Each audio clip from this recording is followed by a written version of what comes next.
Bonjour à tous et bienvenue dans ce chapitre 2 sur les politiques économiques. Donc nous allons voir tout d'abord le rôle de l'État, puis nous verrons les politiques économiques que l'État peut mettre en place afin de réguler les marchés. Puisqu'il faut savoir que dans une économie de marché comme par exemple la nôtre actuellement, l'État va avoir une multitude de rôles.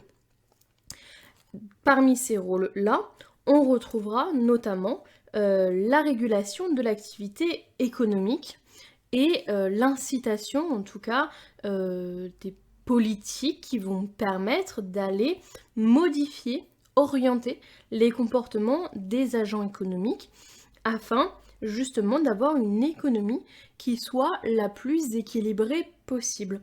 Nous sommes donc ici vraiment dans une démarche un peu plus interventionniste au sens de Keynes, comme on a pu le voir dans le chapitre précédent. Allez, c'est parti. Donc tout d'abord, nous allons commencer par l'État. L'État, c'est qui, c'est quoi? Eh bien, l'État, c'est déjà les administrations publiques.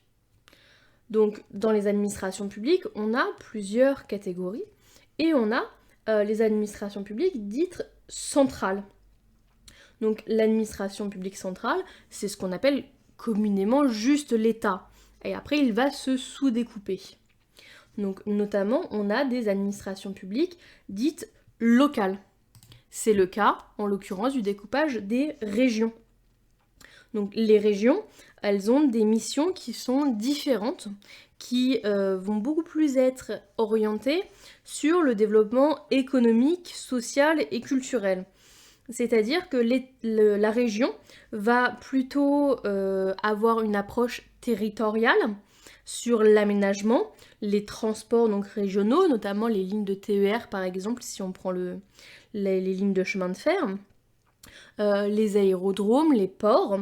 Elle a aussi en charge, par exemple, dans le système d'éducation, tout ce qui est entretien des lycées, donc généraux et professionnels, et tout le personnel technique qui va y travailler. Puis, il y a un sous-découpage qui sont les départements. Donc, dans les départements, il y a deux grosses responsabilités, deux grands domaines d'action, qui sont d'un côté l'action sanitaire et sociale. Ça va être notamment les aides sociales à l'enfance, les allocations pour les personnes en situation de handicap, les personnes âgées aussi, tout ce qui va être aide au logement, tout ça, ça va être vraiment géré au niveau du département.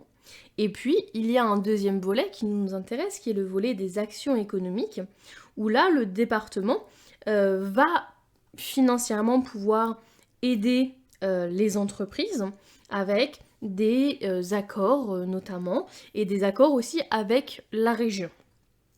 Et puis la plus petite entité territoriale que nous avons en France, c'est la commune. Donc la commune, elle peut également, comme les départements et comme les régions, venir aider, subventionner les entreprises. Et principalement, elle va gérer tout ce qui se passe, voilà, dans un terme vraiment très très local. Hein. Donc ça va être notamment les écoles primaires et maternelles. Oui, j'ai pas précisé, le département gère les collèges, par exemple. Vous voyez, on agrandit à chaque fois la sphère. Les mairies, donc les communes, vont gérer aussi tout ce qui va être lié aux ordures ménagères, par exemple, mais également à l'entretien des voies vraiment communales, tout ce qui va être équipement sportif de la commune, etc. Après, selon la taille de la mairie, il y a aussi, dans certaines communes, des transports en commun. C'est le cas, par exemple, à Vannes. Les transports en commun à Vannes sont gérés par la mairie, évidemment. Mais alors, du coup, donc ça, c'est ce qu'on appelle un État décentralisé. Et pourquoi on a fait ça? Bah, tout simplement, donc c'est un transfert de compétences de la part de l'État à des institutions plus petites, qui ont leur propre budget, qui ont donc une autonomie décisionnelle. C'est donc une délégation de compétences pour tout simplement être plus à même de répondre aux besoins par rapport à la situation locale. D'accord ? Vous imaginez bien que l'État qui est majoritairement le pouvoir en France, il est majoritairement situé donc à Paris. Ils vont avoir des difficultés à savoir la petite commune au fin fond des Pyrénées, quel est son besoin réel. C'est pour ça du coup qu'il y a vraiment toute une décentralisation. Donc voilà un petit peu pour l'État. Il n'y a pas que ça. Il y a aussi ce qu'on appelle les autorités administratives indépendantes. C'est des autorités, tout simplement, c'est des institutions de l'État qui sont chargées d'assurer la régulation de certains secteurs particuliers, et notamment des secteurs qui vont être considérés comme essentiels, mais pour lesquels le gouvernement ne veut pas forcément intervenir directement. Pourquoi ? Parce que dans l'état de droit que nous avons en France, l'administration doit être objective et donc ne doit pas pouvoir interférer directement. Et donc c'est pour ça que toutes ces autorités administratives indépendantes vont disposer d'un certain nombre de pouvoirs, des pouvoirs qui vont aller de simples recommandations à l'établissement de réglementation et à des sanctions. Elles vont agir au nom de l'État, mais par contre, elles restent indépendantes. Elles sont en dehors des structures administratives traditionnelles et elles ne sont pas soumises à l'autorité d'un ministre. La principale mission, c'est vraiment la régulation, avec une impartialité au niveau de l'intervention étatique, avec aussi une participation plus importante, et notamment de professionnels au sein de ces administrations. Et puis aussi, évidemment, on est encore une fois beaucoup plus proche des besoins, et donc il va y avoir une adaptation aux besoins et aux marchés qui vont être beaucoup plus rapides. Donc parmi ces autorités administratives indépendantes, j'en ai mis quelques-unes ici, on en retrouve quelques-unes que vous connaissez probablement, notamment le CSA, le Conseil supérieur de l'audiovisuel. Il a pour mission de réguler ce qui passe notamment à la télé. Je schématise, je simplifie, d'accord ? Et c'est le CSA qui va entendre les plaintes, par exemple, de téléspectateurs sur certains programmes, et qui va également aussi s'occuper de réguler les petites pastilles, vous savez, en bas des films, qui indiquent interdit au moins de 12, de 14, de 16, etc. C'est le CSA qui va gérer ça notamment. On retrouve aussi l'autorité de la concurrence, donc qui va gérer tout ce qui est évidemment concurrence dans les marchés sur le territoire français. L'AMF, donc qui est l'haute autorité des marchés financiers, donc plus schématiquement, plus grossièrement, je vais simplifier à l'extrême, mais en gros, c'est l'AMF qui va établir toute la réglementation et la surveillance des marchés financiers, donc c'est le titre, ok, mais c'est-à-dire de la bourse, en fait, du fonctionnement de la bourse, ça va peut-être plus vous parler en tout cas. L'Agence française de lutte contre le dopage, ça parle le titre parle de lui-même, et puis le défenseur des droits, donc ça c'est pour tout ce qui est juridique. Donc voilà à peu près déjà qu'est-ce qu'on entend quand on parle d'État, qu'est-ce qu'il y a dedans, parce que des fois c'est un petit peu flou.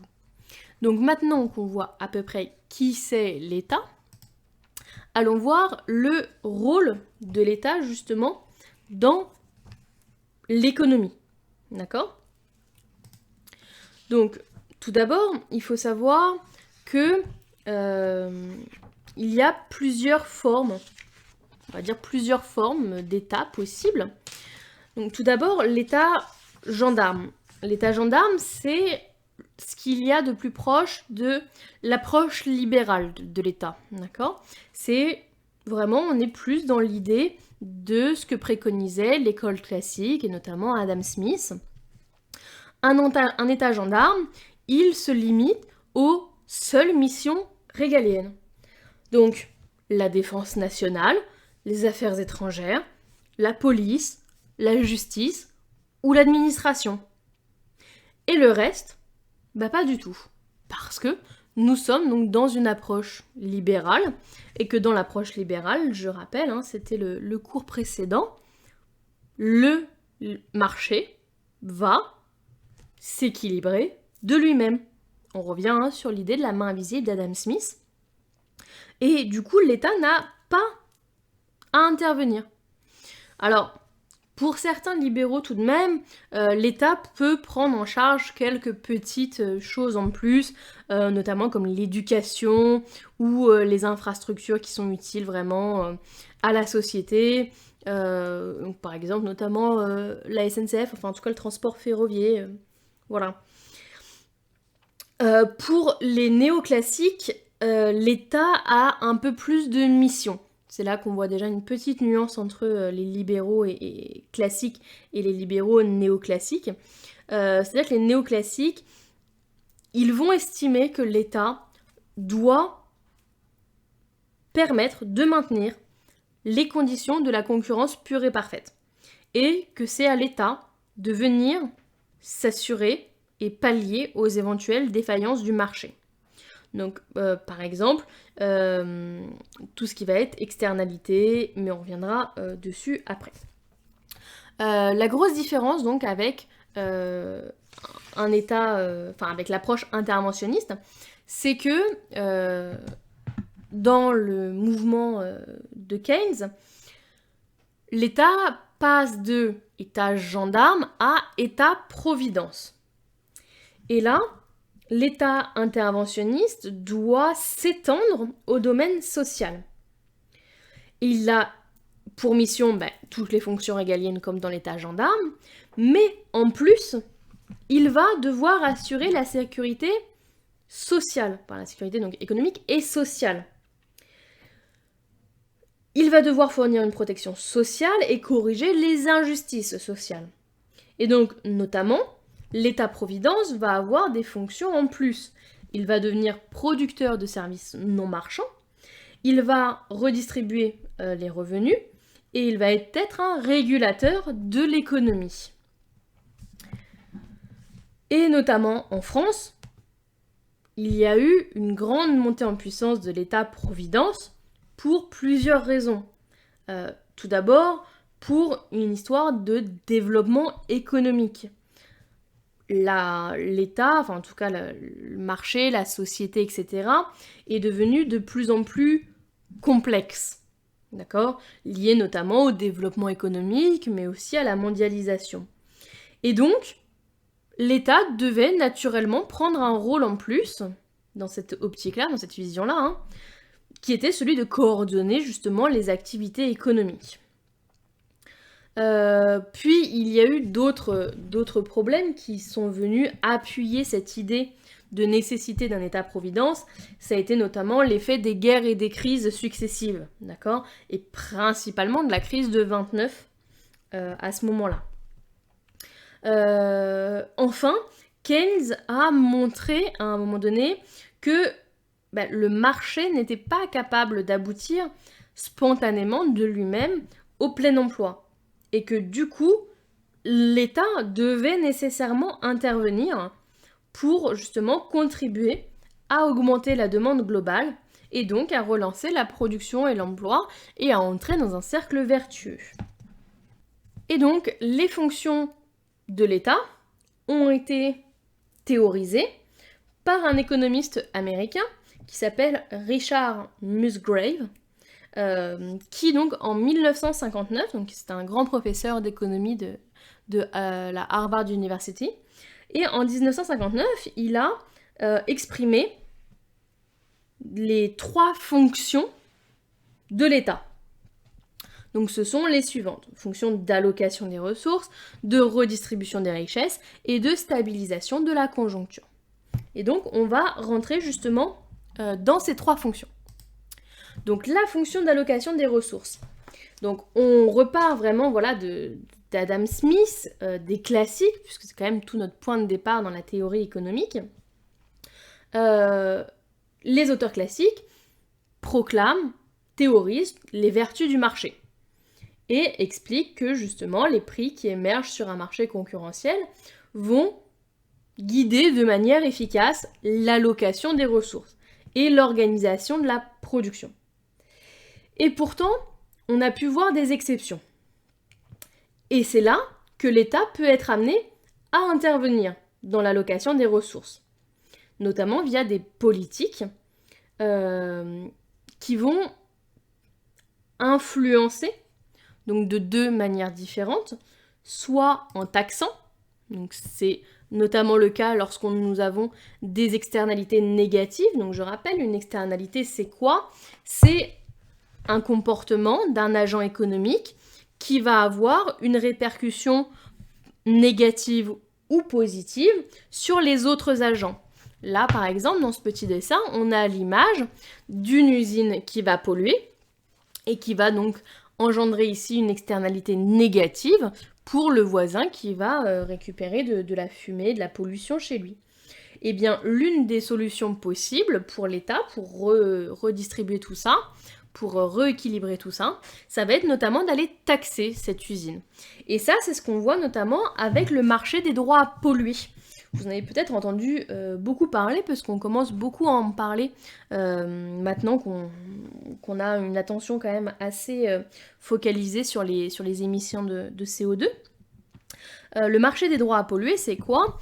C'est en fait, on va venir donner un droit de pollution à une entreprise, donc on va lui dire voilà, telle entreprise, tu as le droit d'émettre tant de CO2 pour ton année. Et en fait, il y a un petit effet pervers qui s'est développé derrière, c'est que c'est calculé de façon entre guillemets mathématique. Ce qui fait que certaines entreprises ont un droit à polluer dont elles ne se servent pas, parce qu'elles ne polluent pas autant. Et d'autres entreprises devraient polluer une certaine quantité et polluent beaucoup plus. Et bien en fait, c'est là qu'on a vu un marché se développer, donc le marché des droits à polluer, où les entreprises qui polluaient moins que leurs droits revendaient des quotas de droits à polluer, du coup, à des entreprises qui étaient beaucoup plus polluantes. Voilà. Bon, ça, c'est un petit défaut.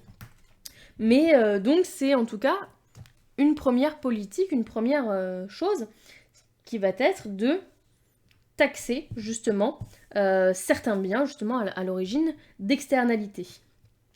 Mais c'est pas la seule solution. L'État peut aussi venir subventionner.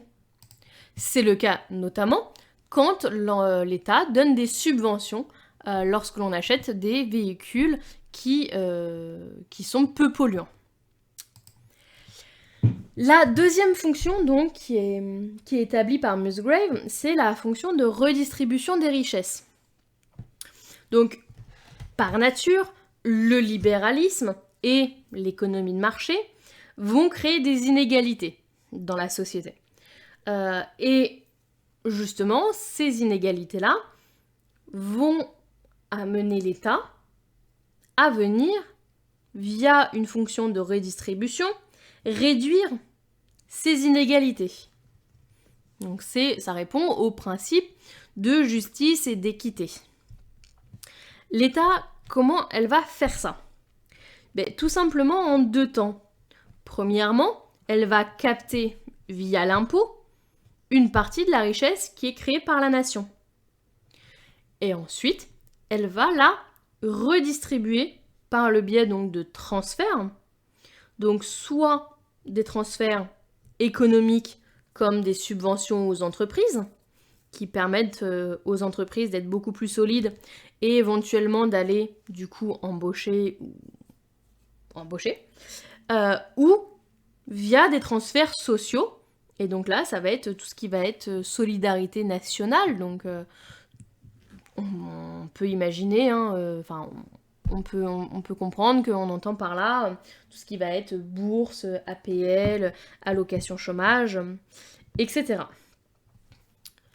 Et la troisième fonction de Musgrave, c'est la fonction de stabilisation de la conjoncture. Donc, c'est vraiment cette fonction-là qui est au cœur des politiques économiques. Là, c'est une fonction qui est énormément issue des travaux de Keynes. C'est vraiment Keynes a beaucoup travaillé là-dessus, sur la stabilisation de la conjoncture. Et l'idée ici, ça va être de lisser tout ce qui est fluctuation économique. Puisqu'on le sait, il y a des cycles et des variations dans l'économie. Et l'idée ici, c'est que l'État va intervenir pour justement lisser toutes ces variations des marchés. Et donc, comment ? Il y a plusieurs solutions. L'État doit venir soutenir la croissance, afin notamment de lutter contre le chômage, et ou du coup, elle peut aussi, dans des situations inverses, pour éviter un développement trop important de l'inflation, venir ralentir doucement la croissance. Mais globalement, la stabilisation passe par une action sur la demande globale. Et donc, là, on va avoir recours à 2 types de politiques. Soit une politique budgétaire, qui va jouer sur le niveau notamment des dépenses publiques et des prélèvements fiscaux, soit une politique monétaire, qui va agir sur le financement de l'activité en ajustant les taux d'intérêt, ou une politique industrielle, ou une politique encore d'aménagement du territoire. En vrai, ces 3 fonctions vont vraiment interagir dans les choix de politique économique, et ces 3 politiques économiques, monétaires, budgétaires ou industrielles, vont, pareil, être assemblées les unes aux autres afin de jouer sur plusieurs niveaux, en fait, sur plusieurs choses pour stabiliser l'économie au maximum. Mais alors, qu'est-ce que c'est une politique économique ? Eh bien, il y a plusieurs définitions possibles de politique économique. Mais globalement, on peut dire que c'est l'ensemble des interventions des pouvoirs publics qui ont pour but de corriger les déséquilibres économiques jugés donc néfastes. Mais alors, néfaste pour qui ? Néfaste pour l'économie, pour la nature et le niveau de l'équilibre économique. On sera alors sur des objectifs de politique économique purement, justement, économiques. Ça peut aussi être des objectifs à but social et sociétal. Donc, où là, l'idée, ça va être de trouver tout ce qui est néfaste au bien-être individuel ou collectif et de venir justement le rééquilibrer. Donc là, on pensera notamment à tout ce qui est système de santé et d'éducation. Ou ça peut être aussi des objectifs un peu mixtes ou des quasi-objectifs. Donc là, on n'est pas fondamentalement sur des objectifs qui vont impacter les agents économiques individuels, mais plus sur, par exemple, l'insertion dans le commerce mondial ou des choses comme ça.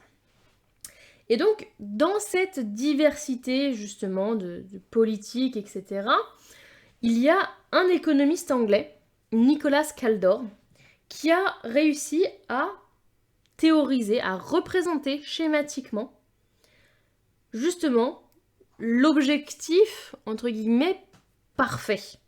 La situation idéale l'atteinte des 4 grands équilibres. C'est ce qu'on appelle le carré magique de Nicholas Kaldor.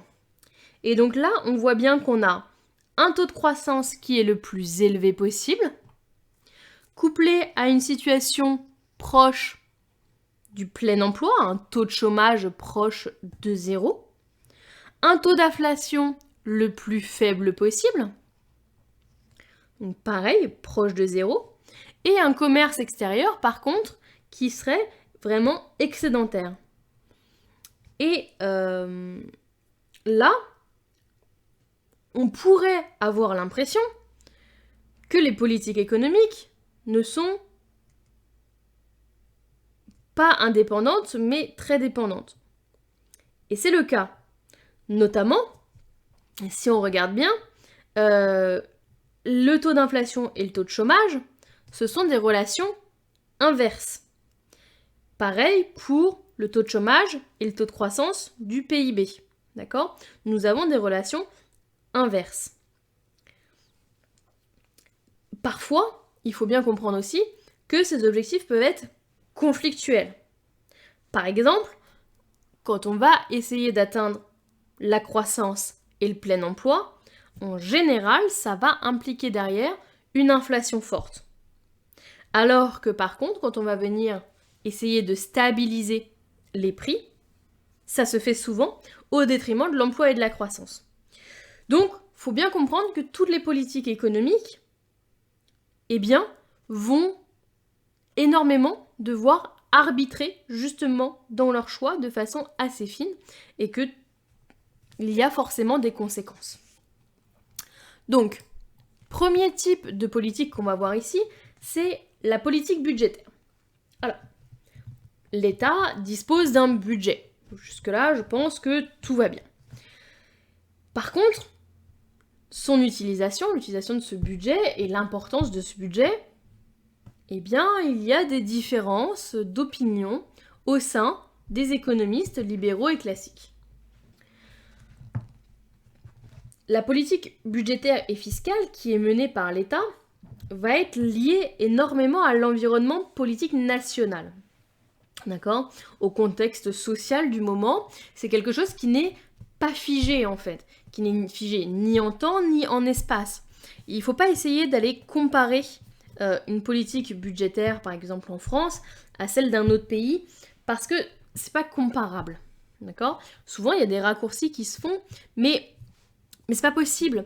C'est pas possible parce qu'on n'a pas tous les mêmes... Enfin, je veux dire, quand je dis tous, c'est les pays en règle générale.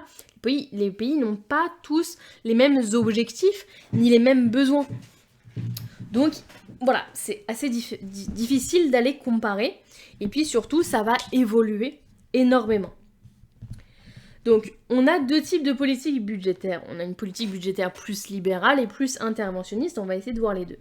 Donc, dans la politique budgétaire libérale, tout simplement, l'intervention de l'État doit être à son minimum. Ça, on l'a déjà dit. D'accord ?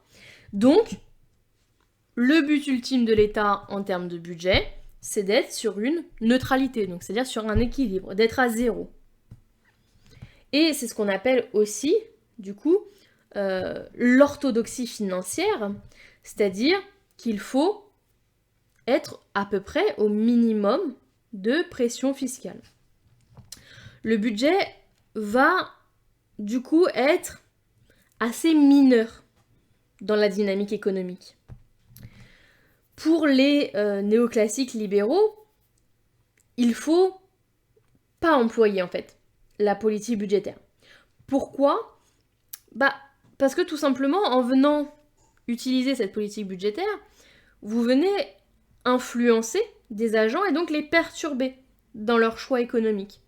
Et si vous les perturbez, ils ne vont plus être ces êtres rationnels, ces homo economicus rationnels et raisonnés qui ont toujours la bonne réflexion, le bon raisonnement et qui font toujours du coup le bon choix grâce à leur raison. Et donc du coup, ça c'est quelque chose qu'il faut absolument proscrire. Il faut pas venir embêter votre homo economicus, donc votre homme économique totalement raisonné. Pour les interventionnistes, maintenant, la politique budgétaire est vue, par contre, cette fois-ci, comme un puissant levier de la dynamique et de l'activité économique. Là, on a vraiment une idée de politique budgétaire. Il faut s'emparer de ce budget et il faut en utiliser, en user et en abuser. Donc, c'est toujours, puisqu'on est toujours dans les interventionnistes, toujours Keynes, qui notamment a énormément travaillé sur un interventionnisme budgétaire, donc entre les deux guerres, puisque donc, c'est après la crise de 29 notamment, qui est venue vraiment s'imposer, entre guillemets, l'interventionnisme. Et donc, Keynes, il a montré qu'une politique soutenue d'investissement public contribuait justement à rapprocher l'économie nationale d'une situation de plein emploi. C'est ce qu'on a pu voir notamment dans la politique du New Deal. D'accord ? C'est quand l'État va faire des grands travaux donc, publics, il va créer de l'emploi. Et ça, c'est positif dans la théorie keynésienne, en tout cas dans la théorie interventionniste. Et du coup, le budget est l'outil principal qui va du coup permettre de relancer l'activité et d'entraîner des effets positifs sur l'ensemble de l'économie.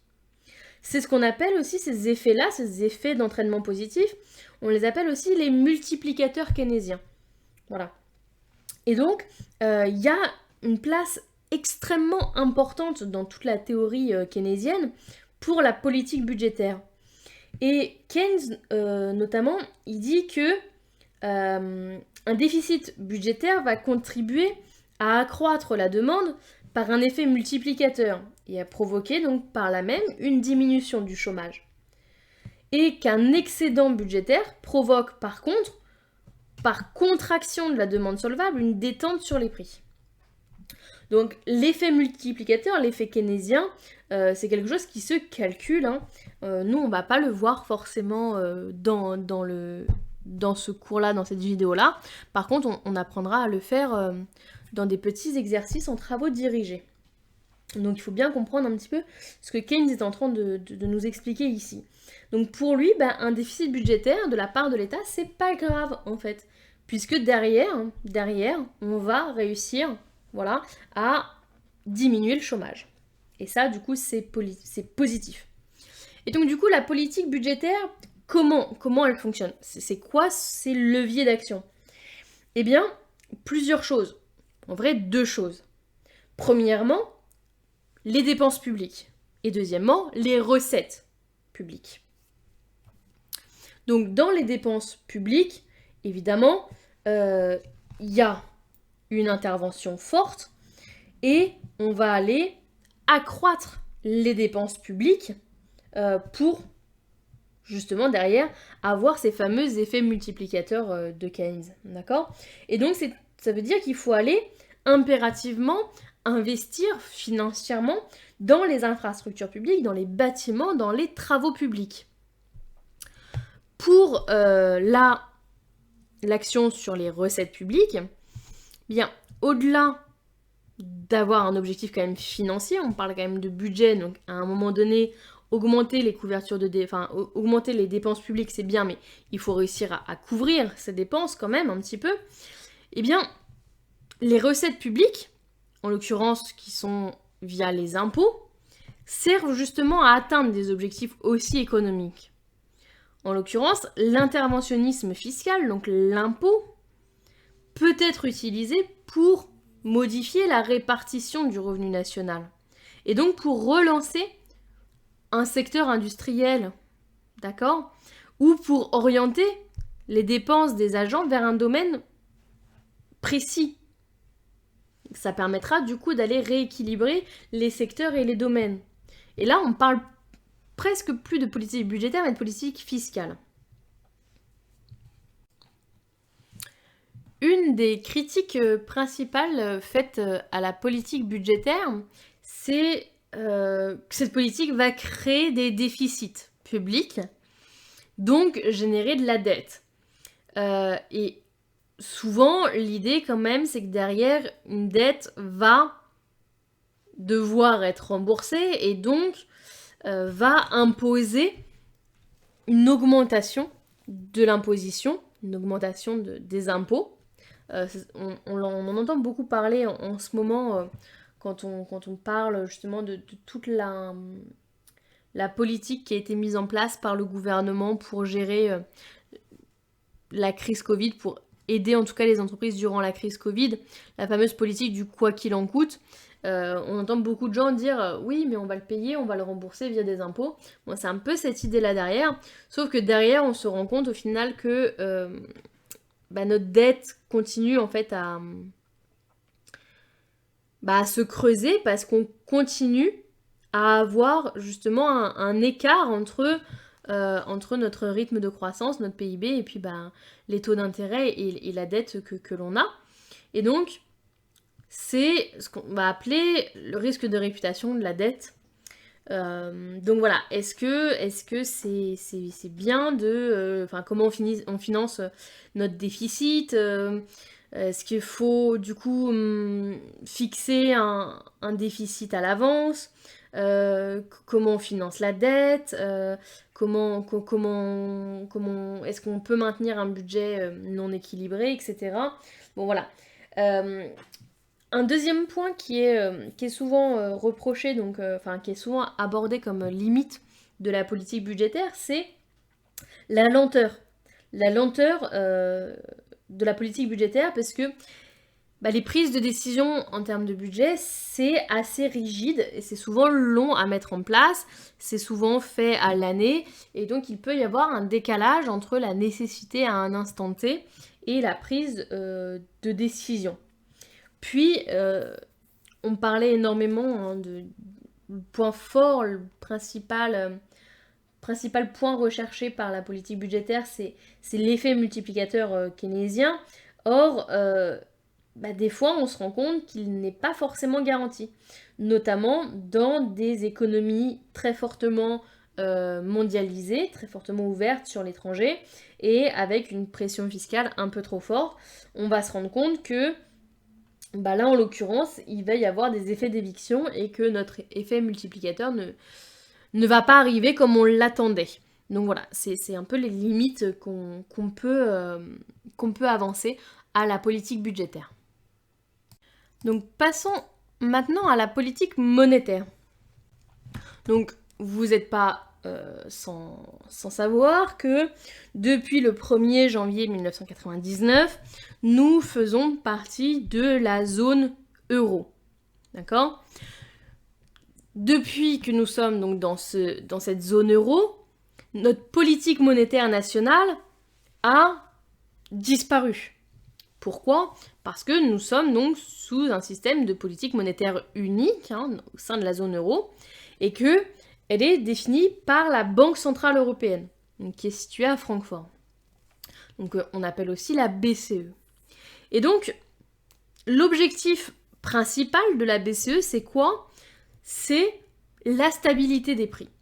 La BCE a vraiment pour objectif principal le maintien du taux d'inflation. Et en l'occurrence, la BCE a fixé ce taux d'inflation comme ne devant pas dépasser 2%. Pourquoi ?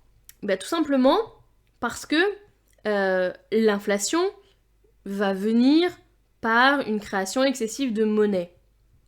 Or, c'est bien la BCE qui doit impérativement avoir la maîtrise de sa monnaie, donc de sa création, de sa circulation et de sa masse monétaire.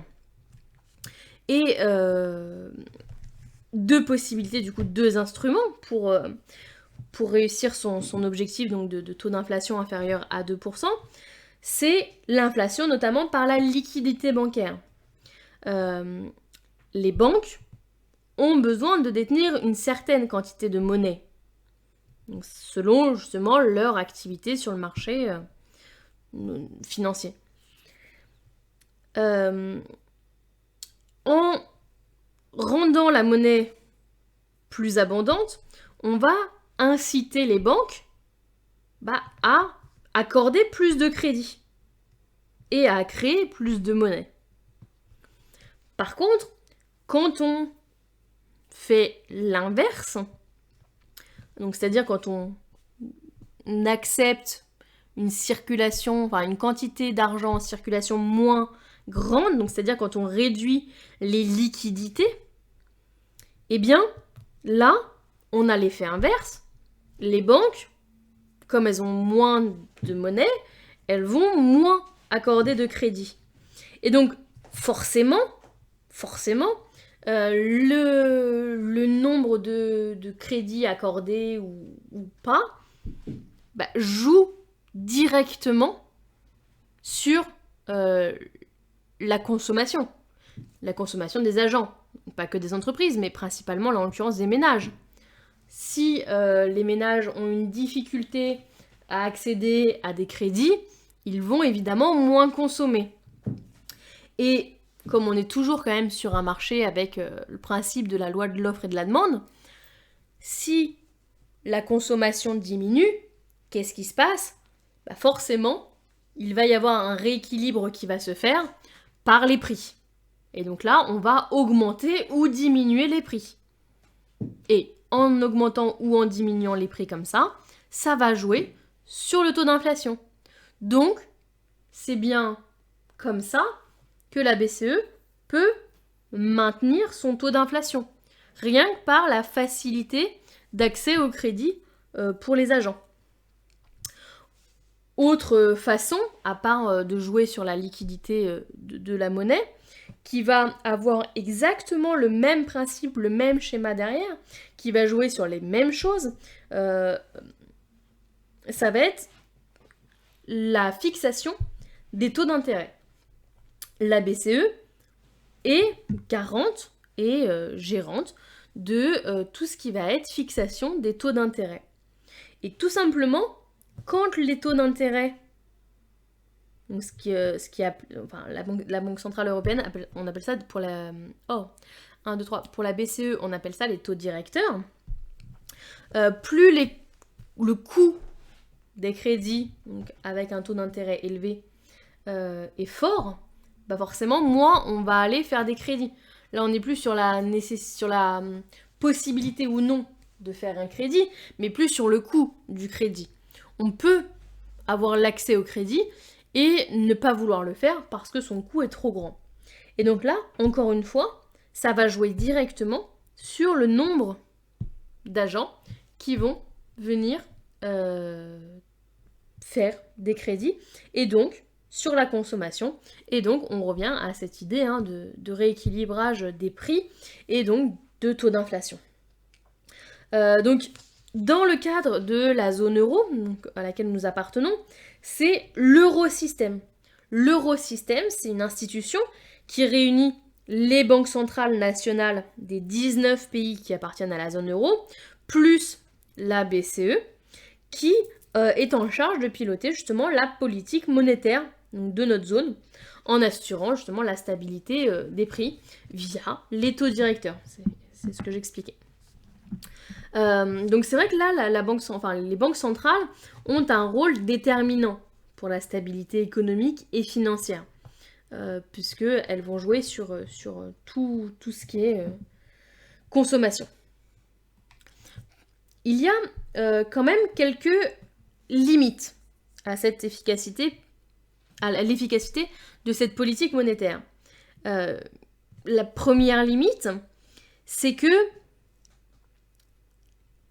on va perturber à nouveau les comportements des agents économiques. Ce que je dis, c'est le but qu'on recherche, et donc on va l'atteindre, évidemment. Il y a des économistes qui estiment qu'en venant perturber justement ce comportement-là, on va créer l'inverse de ce qu'on recherche, et en l'occurrence, on va créer des effets inflationnistes. Et du coup, il y a quand même beaucoup d'économistes qui mettent en garde contre ça. Et pareil, la zone euro, donc c'est un avantage pour énormément de points, mais la BCE a aussi une difficulté à mener une politique qui va être adaptée à l'ensemble des pays. Vous vous doutez bien qu'avec 19 pays au sein de la zone euro, comme je vous disais, les politiques économiques doivent être normalement au plus proche du besoin de la population, donc du territoire. Évidemment ici, c'est très difficile de mettre une politique unique pour 19 pays qui ont des besoins qui sont très divers. C'est un des premiers points qui explique une efficacité discutable de la politique monétaire. Autre point qui est embêtant, c'est que la politique monétaire, elle est contrainte par la mondialisation et par l'internationalisation des capitaux. D'accord ? Et donc là, il y a eu plusieurs théories qui se sont développées au cours des années, notamment au cours des années 60, qui expliquent que on ne peut pas, dans un même espace économique, bénéficier à la fois de la libre circulation des capitaux, de taux de change fixes, et d'une politique monétaire nationale autonome. Pourquoi? Parce que justement les taux directeurs qui sont fixés par les banques centrales, donc comme la nôtre, comme la BCE, va influencer donc les mouvements de capitaux. Or, ces capitaux-là, comme on est dans un système justement mondialisé, ils vont aller là où le rendement est le meilleur. Ce qui est logique, hein, on est tous là. Et donc du coup, forcément, toute cette politique monétaire-là va avoir un impact sur le niveau du taux de change, qui du coup va avoir un impact sur le commerce extérieur et donc sur la croissance aussi. Et que tout ça, ça rend la politique monétaire assez difficile et pas toujours très efficace. Les politiques monétaires et budgétaires ont d'autres limites. Il y a une remise en cause des politiques économiques. Notamment la mondialisation. La mondialisation rend les politiques économiques nationales beaucoup plus difficiles à mener. Pourquoi? Parce que, c'est ce qu'on vient un tout petit peu d'énoncer déjà, quand on parle de la circulation des biens, des capitaux et des personnes même, eh bien, du coup, sur le territoire national, on perd un petit peu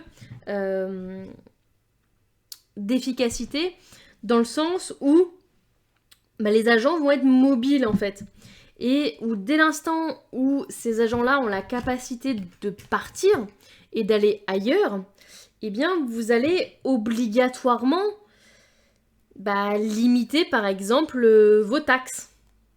Parce que il vaut peut-être mieux essayer d'avoir une entreprise qui reste sur votre territoire et qui paye peu de taxes, plutôt que de voir vos entreprises se délocaliser ailleurs et faire de l'évasion fiscale.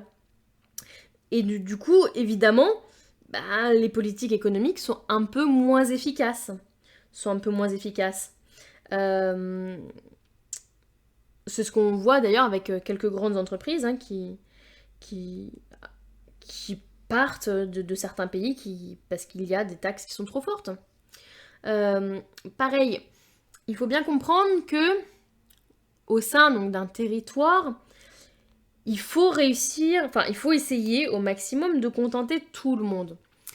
Or, on a, même au sein juste d'un pays, et là je parle même plus au niveau mondial, je parle au niveau d'un pays, d'un territoire, on a des besoins, des attentes qui vont être diverses et variées. Et donc les politiques économiques vont essayer vraiment de contenter tout le monde. Sauf que, en faisant un peu trop de compromis, eh bien, les politiques économiques vont perdre en efficacité. Alors, il y a d'autres difficultés, d'autres limites profondes qui sont reprochées aux politiques économiques. Alors, il y a certains économistes qui vont très très loin en disant que, en plus de ne pas être très efficaces, elles sont vraiment illégitimes. Là, on a notamment certains auteurs marxistes qui disent que les avantages tirés justement de ces politiques seraient captés uniquement par quelques personnes au détriment donc de la grande majorité. Et donc là, on serait encore à nouveau dans une idée d'exploitation de l'homme par l'homme. Ou aussi d'autres économistes expliquent que ça conduit à une bureaucratisation de la vie économique. Et donc que l'intervention de l'État détournerait des ressources d'usage productif vers des usages improductifs. Donc ça, c'est notamment les théoriciens de l'école des choix publics, dont l'économiste principal est Niskanen. La troisième gros reproche qui est vraiment intéressant à réfléchir, c'est que les problèmes économiques, ils sont pas spécialement nationaux, ils sont régionaux ou mondiaux, ils sont à différentes échelles. Or, une politique économique qui ne serait donc que nationale serait trop difficile en fait à mettre en place et serait obligatoirement inefficace parce que pas adaptée au final.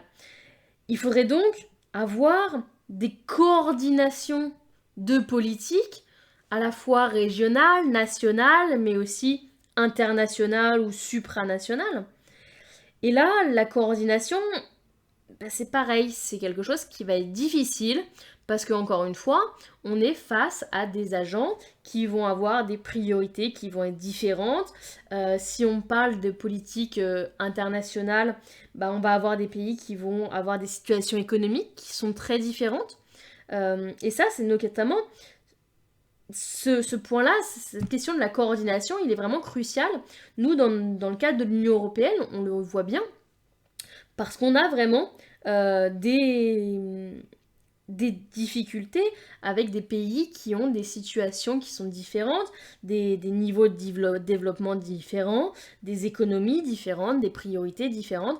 Et là, du coup, les politiques économiques deviennent à la fois nécessaires, mais à la fois extrêmement délicates à mettre en place. Alors il y a quand même des alternatives à ces politiques. Et en l'occurrence, on a des politiques économiques d'offre et de demande. Donc la politique de l'offre, c'est une politique qui est d'inspiration libérale et qui consiste à mettre en place des mesures qui vont améliorer les conditions de la production. D'accord ? Donc on va essayer de jouer sur l'offre des entreprises.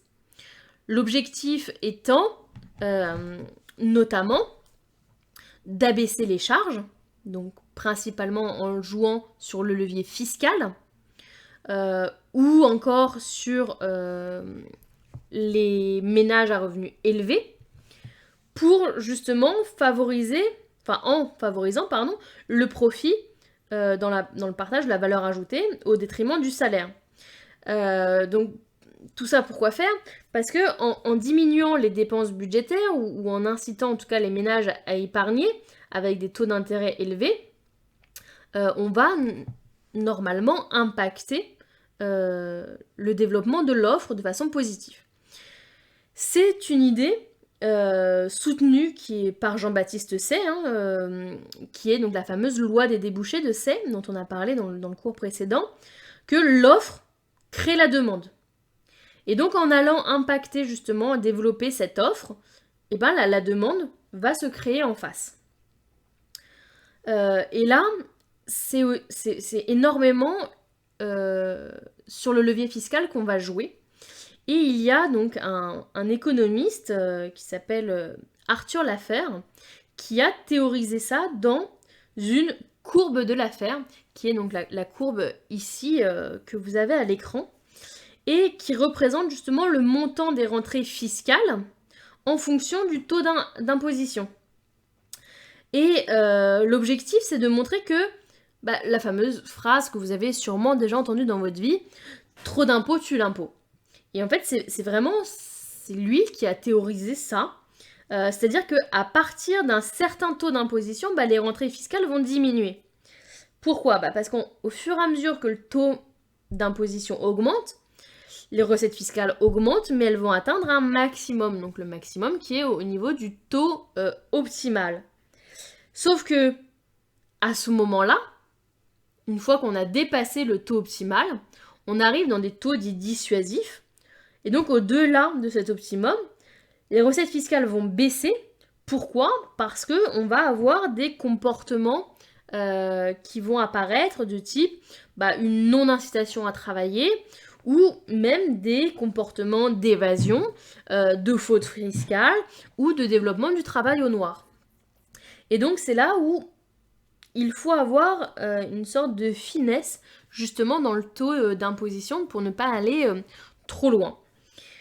Et l'objectif de croissance ne peut être atteint qu'en justement levant au maximum les freins fiscaux et réglementaires notamment. Et donc ils sont aussi pas que pour baisser l'imposition, mais aussi pour être dans des droits du travail plus allégés que ce qu'on a nous en France. Et ça par exemple on le retrouve dans un pays comme l'Allemagne. Et c'est comme ça, du coup, en fait, l'idée, c'est de lever les freins qui peuvent être faits à l'initiative privée. Donc là, on revient vraiment dans une inspiration très, très libérale. Très, très libérale. L'autre politique possible, c'est la politique de la demande. Là, c'est à nouveau, encore une fois, vous voyez, on fait vraiment le pendant à chaque fois, hein. C'est plus une politique keynésienne, donc plus une politique, du coup, interventionniste. Et là, on a l'approche inverse. On ne va pas essayer d'agir sur l'offre, on va plutôt agir sur la demande et donc sur la consommation. Et clairement, l'idée va être d'améliorer le pouvoir d'achat des ménages pour qu'ils puissent consommer. Et donc là, ça va être quoi? Ça va être principalement une augmentation de la redistribution en faveur des ménages, donc plus de prestations sociales. Ça va être joué sur les taux d'intérêt qui vont être rabaissés pour favoriser le recours au crédit. Ça peut être une élévation du niveau de salaire minimum ou des traitements des fonctionnaires notamment. Ça peut être aussi donc l'investissement de la part de l'État, hein, pour devenir aussi eux-mêmes, enfin que l'État devienne lui-même euh, demandeur. Donc on en revient, hein, à notre idée d'infrastructure publique et à la politique du New Deal qui a été mise en place. Et donc là, c'est l'idée, voilà, d'enclencher le cercle vertueux de la croissance, hein, théorisé par Keynes, en agissant plus sur la demande. Et voilà, on arrive à la fin du cours. N'hésitez pas à me poser vos questions si vous en avez.